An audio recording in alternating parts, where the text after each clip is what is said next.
네, 안녕하세요. 철영입니다. 자, 지난 시간에 이어서 두 번째로 100% 내돈내산 책 요약 정리를 해드리도록 하겠습니다. 다시 말씀드리지만 절대 광고 아니고요. 100% 제가 좋아서 책을 요약 정리해드리는 것입니다. 자, 오늘 소개해드릴 책은 바로 요 책.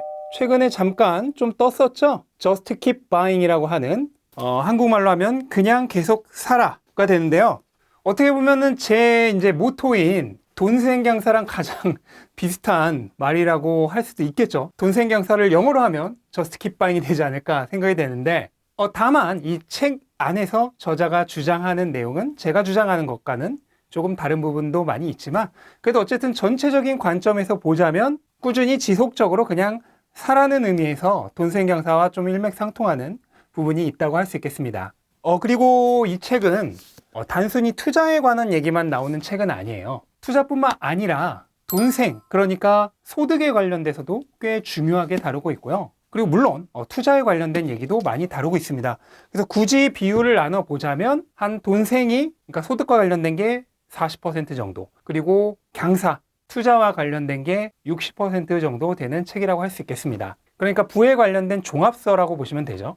이 책에서도 그렇고 저도 굉장히 여러 번 그리고 강조해서 주장을 드렸지만, 우리가 흔히 투자에만 너무 이렇게 집중을 하기 쉬운데요. 투자 못지않게 소득, 그러니까 돈생도 중요합니다. 제가 소득과 투자가, 돈생과 강사가 우리의 인생을 안정적으로 걷기 위한 두 다리라고, 양다리라고 말씀을 드렸죠. 그래서 우리가 어느 한쪽 다리만 강하면 멀리 안정적으로 빠르게 갈 수 없듯이 이 경제적인 것도 마찬가지로 소득과 투자, 그러니까 돈을 버는 것과 그 돈을 불리는 것, 이 두 가지의 밸런스가 맞지 않으면 빠르게 갈 수 없고요. 그리고 멀리 갈 수 없습니다. 그러니까 빠르고 안전하게 부자가 될 수 없다는 뜻이에요.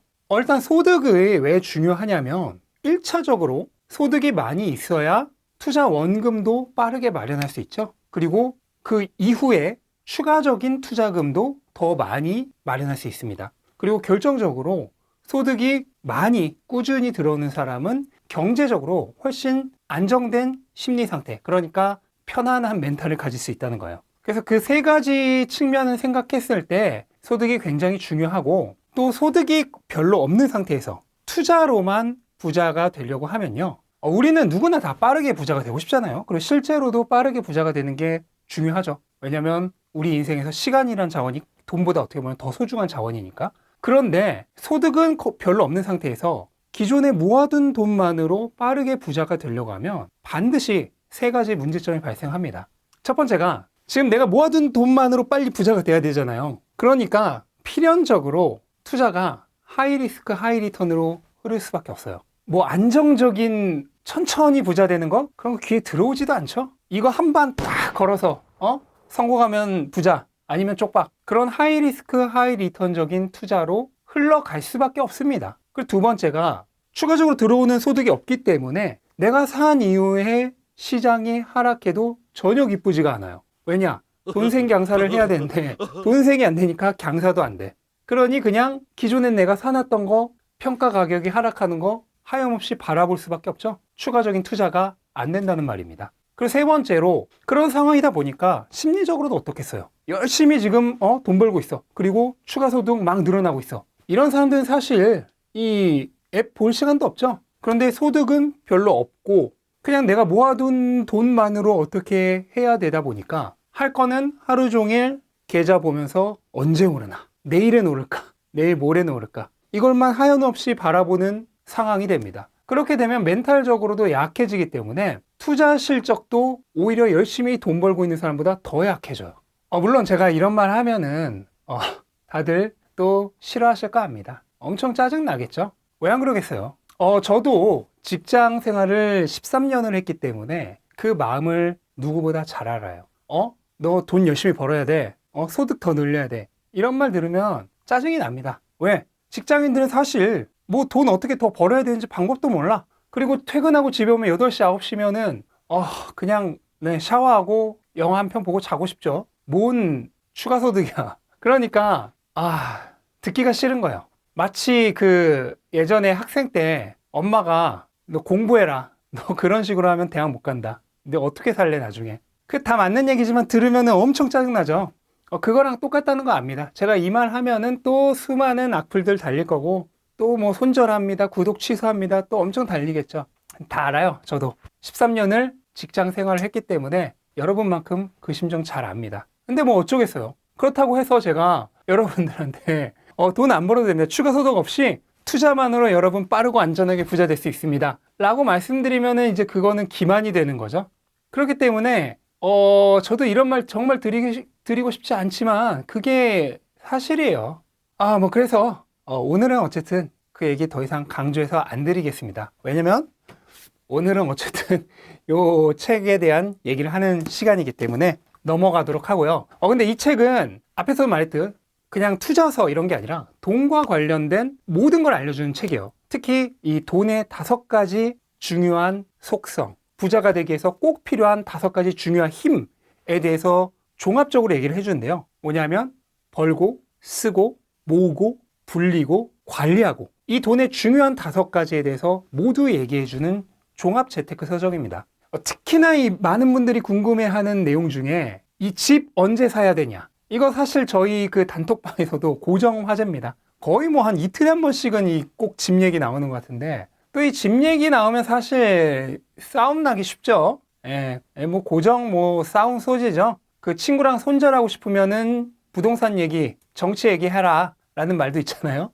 근데 뭐 결론부터 말씀드리면 일단 이 책의 저자는 부동산 매입에 대해 딱 중립적인 의견을 가지고 있습니다. 그래서 집을 살 때와 임차할 때 장단점을 모두 다루고 있는데요. 뭐 임차할 때 장단점이야 뭐 다들 알고 계실 테니 그거는 생략을 하고, 집을 살 때의 장단점을 위주로 한번 얘기를 드리자면 이 책에 나온 내용입니다. 우선 집을 당장 살 때 취득세, 그리고 한국 같은 경우에는 이제 복비라 그러죠. 부동산비 등에 이렇게 목돈이 들어가죠. 그리고 이후에도 꼬박꼬박 매년 2차례씩 재산세, 그리고 종합소득세 내시는 분들도 계시겠죠. 그리고 각종 이 집의 유지비용 이런 게 들어갑니다. 그리고 거의 대부분의 분들이 집을 살 때 대출로 사실 텐데, 월세와 달리 대출은 금리의 영향을 크게 받죠. 그래서 요즘 같은 금리 상승기에 대출을 크게 해서 일명 이제 영끌을 해서 집을 사신 분들은 이 대출 이자가 감당이 안 된다, 막 이런 분들도 나오고 있는데, 그에 비하면 월세는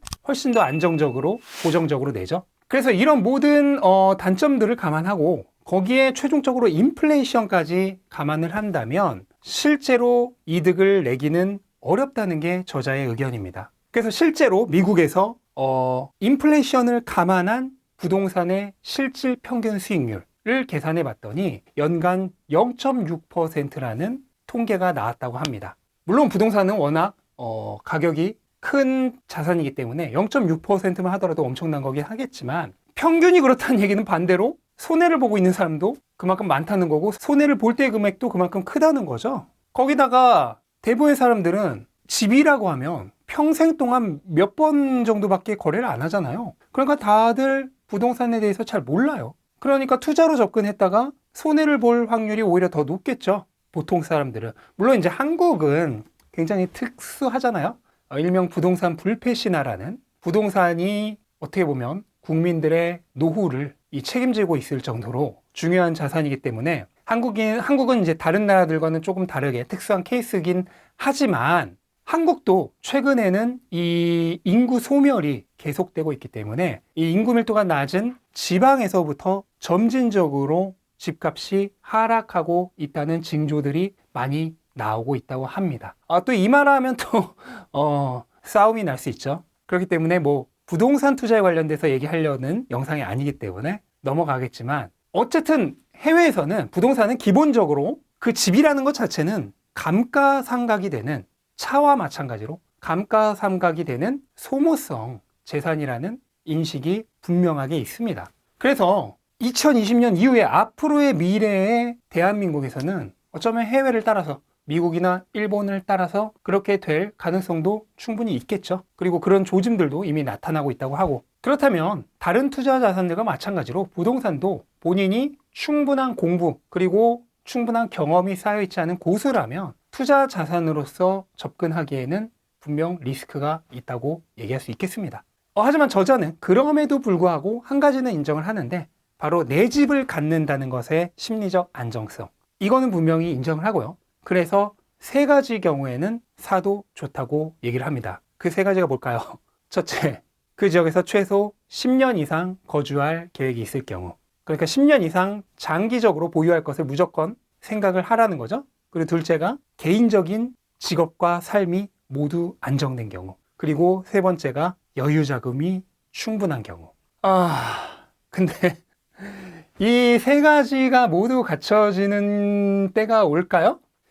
이거는 뭐 거의 그 죽기 전에 사거나 아니면 사지 말라는 걸로 저는 해석이 되긴 하는데, 네.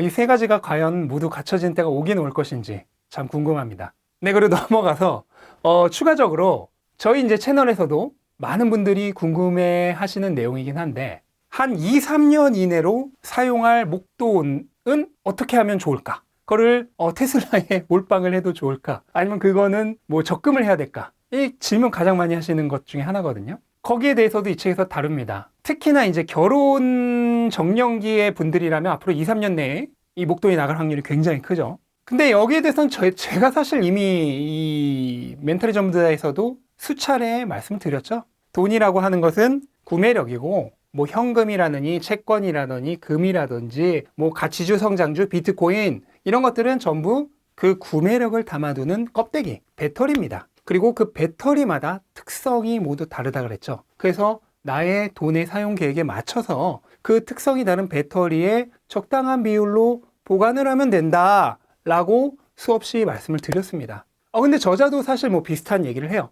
자신의 돈 보유의 시간의 지평에 맞춰서 잘 나누어 담으라고 얘기를 합니다. 그래서 결론적으로 말씀을 드리면 저자는 2년 이내로 보유할 경우에는 현금을 추천해요. 왜 그러냐면 일단 단기적으로 보유할 때 가장 좋은 자산 중에 하나가 현금과 채권이죠. 근데 이 둘을 비교해 보면 채권이 수익률 면에서는 조금 더 낮다고 합니다. 만약 내가 $1,000를 24개월 동안 24,000달러로 모은다고 하면 거기에 인플레이션을 감안할 경우 실질적으로 현재 기준에서 24,000달러의 구매력을 모으기 위해서 현금은 26개월이 필요하다고 해요. 인플레이션이 발생하니까. 그런데 채권은 25개월이면 된다고 합니다. 이것만 보면은 채권이 수익률 쪽에서는 낮죠. 그런데 채권은 뭐가 문제죠? 가격이 변동합니다. 그리고 지금 이 영상을 촬영하는 2022년 10월에 채권은 거의 떡락을 맞이하고 있죠. 비트코인보다 수익률이 훨씬 낮습니다. 그렇기 때문에 수익률은 현금보다 아주 약간 나은데 변동성은 있어. 그렇다면 2년이라는 굉장히 짧은 단기적인 사용 목적이 있는 구매력이라면 채권은 부적합하겠죠. 그래서 그럴 경우에는 현금으로 보유하라고 얘기를 하는 겁니다. 그리고 채권은 3년 정도가 넘어가면 그때부터는 확실하게 현금보다 낫다라고 말을 해요. 근데 여기서 이제 한 가지 좀 팁 같은 걸 드리자면 한국일 경우에는 이 채권이 아니라 달러를 보유하는 것도 하나의 안전자산이 됩니다. 그러니까 이 책에서 말하는 현금은 달러잖아요. 근데 우리한테는 그게 한화가 되죠. 그리고 우리는 채권 대신 달러. 이 책에서 말하는 채권이란 게 미국 재무부의 채권이잖아요. 근데 우리는 미국 재무부의 채권이 아니라 미국 재무부가 발행한 화폐, 달러가 그냥 그 자체로 채권보다도 더 좋은 자산이 될 수 있습니다. 그래서 한국 사람의 경우에는 초단기적인 자산은 한화, 그리고 그거보다 조금 더 긴 시간의 지평의 자산은 달러로 보유하는 것도 좋은 방법이 되겠죠? 그리고 특히나 중요한 부분 중 하나로 경제적 자유에 대해서 얘기를 하거든요. 뭐 사실 경제적 자유가 우리 모두의 꿈이고 목표잖아요. 항상 돈에 구애받지 않고 내가 원하는 일만 원하는 때 하면서 사는 삶. 이게 모두가 원하시는 거잖아요. 지금 멘탈이 전부 다 보시는 여러분들도 사실 이걸 원해서 이 채널 보고 계신 거 아닙니까? 저 철이 형의 얘기를 듣고 계신 거 아닙니까? 그래서 다들 경제적 자유를 원하실 텐데 저도 경제적 자유가 가장 중요하다고 생각을 합니다. 어떤 사람은 꼭 이렇게 얘기를 해요. 경제적 자유 필요 없다. 내가 지금 하는 일에 만족감을 느끼면서 행복을 느끼며 하면 되지 뭔 경제적 자유냐. 그렇게 말씀하시는데 이분은 돈의 의미를 모르고 계신 겁니다. 돈이 뭐죠? 구매력입니다. 그러면 구매력이 있으면은 어떻게 될까요? 인생에 여러 가지 선택을 해야 되는 상황이 왔을 때 나에게 여러 선택 중에 하나를 고를 수 있는 특권, 선택권이 생깁니다. 그게 바로 돈이에요. 그런데 어떻게 이거를 가치를 폄하할 수 있겠습니까? 저는 그렇게 말하는 사람은 단순히 돈에 대해서 아예 모르거나 아니면 자기는 돈을 벌 가능성이 없으니까 애써 돈의 가치를 폄하하는 거다라고밖에 생각을 못 하겠습니다. 그래서 하여간 경제적 자유는 저는 굉장히 중요하다고 생각을 해요. 그리고 우리 모두가 경제적 자유를 얻기 위해 노력해야 한다고 생각을 하고요. 그 이번에 제가 쓰는 책도 어떻게 보면 경제적 자유를 위한 책이기도 해요. 그리고 제가 앞으로 다른 많은 영상들이나 뭐 강의 같은 걸 한다고 할 때도 언제나 그 최종적인 목적은 경제적 자유입니다. 돈에 구애받지 않고 선택권이 강제당하지 않고 내가 원하는 것을 선택해서 살 수 있는 삶. 정말 말만 들어도 행복하지 않나요? 저는 경제적 자유를 떠올릴 때 생각만 해도 너무 좋았어요. 그래서 그걸 위해 꾸준히 노력을 해온 거죠. 하여간 돌아와서 우리가 일반적으로 이 경제적 자유를 의미하는 기준을 정할 때 이 4%의 규칙이라는 게 있잖아요. 유명하죠. 일명 뭐 다른 말로 하면은 25배 규칙이라고도 하는데 뭐냐면 내 총 순자산에 비해서 내 1년 생활비가 4% 정도가 되면 경제적 자유를 이룬 거다. 그러니까 1년에 사용하는 돈보다 순자산이 25배 많으면 경제적 자유다. 이렇게 얘기를 보통 하잖아요. 근데 이거는 사실 조금 모순이 굉장히 많습니다. 현실에서 잘 적용이 되지 않아요. 왜 그러냐면 소득이 늘어나면 늘어날수록 생활비가 같이 늘어납니다. 그리고 생활비가 늘어나게 되면 필요한 돈이 점점 늘어나요. 예를 들어서 내가 한 달에 1년에 4천만 원을 쓸 때는 10억만 있으면 경제적 자유였어. 근데 이제 10억을 모으기 위해서 소득이 계속 증가하잖아? 그러다 보면 소득이 예를 들어 1억이 되면 이제 4천만 원으로 생활이 안 되는 거야. 이제 생활하기 위해서는 6천만 원이 필요해. 1년에. 그러면 그거의 25배면 이제는 15억이 필요한 거죠. 그럼 15억을 모으기 위해서 또 열심히 소득 늘리고 일합니다. 그래서 이제 소득이 2억이 됐어. 그랬더니 이제 생활비가 1억이 돼버리네? 그러면은 이제 25배는 25억이야. 이 같이 증가해버려요. 그래서 이 4% 법칙이라는 게 사실 조금 현실적이지 않은 게 분명히 있죠. 그런데 이 저자는 거기에 대한 나름의 해법을 제시를 합니다. 제가 책에 대해서 너무 다 스포를 해버리면 안 되기 때문에 그 부분은 궁금하신 분들은 한번 책을 읽어보시기 바라겠고요. 또 저자가 중요하게 얘기하는 것 중에 하나가 바로 빚에 대한 개념인데요. 우리는 어렸을 때부터 빚은 무조건 나쁘다. 빚지면 패가 망신한다. 이렇게 배워와서 빚에 대해 굉장히 부정적인 시선을 가지고 있잖아요. 근데 저자는 빚도 잘만 사용하면 좋은 도구가 될 수 있다. 부를 불리기 위한 그리고 부를 유지하기 위한 굉장히 좋은 도구가 될 수 있다는 얘기를 합니다. 가장 대표적인 예가 우리가 예를 들어서 신용대출을 받았다고 해볼게요. 그리고 신용대출 받은 그 돈을 뭐 그냥 은행에 넣어놨거나 아니면 다른 데에 투자를 했습니다. 그런데 요즘같이 경기가 험악해지는 시절이 오면 어쩌면 신용대출을 받으려고 해도 못 받게 되는 상황도 있을 수 있어요. 또는 내가 직장인일 때는 신용대출을 받아놨는데 직장에서 잘렸어. 그럼 이제 신용대출 못 받죠. 근데 이미 받아놓은 게 있으면 사실 원리금만 잘 갚으면은 웬만하면 연장을 해주거든요. 10년까지는. 근데 나중에 받으려고 하면은 못 받았겠죠. 그럼 당장 내가 필요한 돈을 그때 가서는 못 구할 위험성이 생깁니다. 그래서 이 위험성을 생각을 한다면은 이자 비용이 어떻게 보면은 나중에 이 목돈을 빌릴 수 없게 될 때에 대비한 리스크 해지 비용이다. 위험 분산 비용이다. 라고 생각을 할 수 있다는 거죠. 그래서 실제로 우리가 자본주의에 대해서 배우지 못한 가장 맹점이 바로 이 빚입니다. 빚에 대해서 그냥 무조건 나쁘다고만 배워왔는데 이게 한국인을 금융 문맹으로 만들 가장 주범이에요. 그래서 연말에 나올 제 책에서도 이 빚에 대한 잘못된 선입견을 철저하게 깨부시는데 상당한 분량을 집어넣었습니다. 굉장히 중요하게 다루고 있는 책의 핵심적인 내용이 될 거예요. 네, 이렇게 대충 한 책의 40% 정도 내용이 이 돈을 벌고 쓰고 모으는 내용에 관련된 거고 이제 후반 한 60% 정도가 이제 본격적인 투자에 관련된 얘기죠. 돈을 불리고 관리하는 방법에 대해서 얘기를 하는데 영상이 너무 길어지고 있는 관계로 이 얘기는 2부에서 말씀을 드리도록 하겠습니다. 네, 영상 도움되셨다면 구독과 좋아요 부탁드리고 다음 영상에서 본격적인 Just Keep Buying, 그냥 계속 사는 거에 대한 얘기를 하도록 하겠습니다. 감사합니다.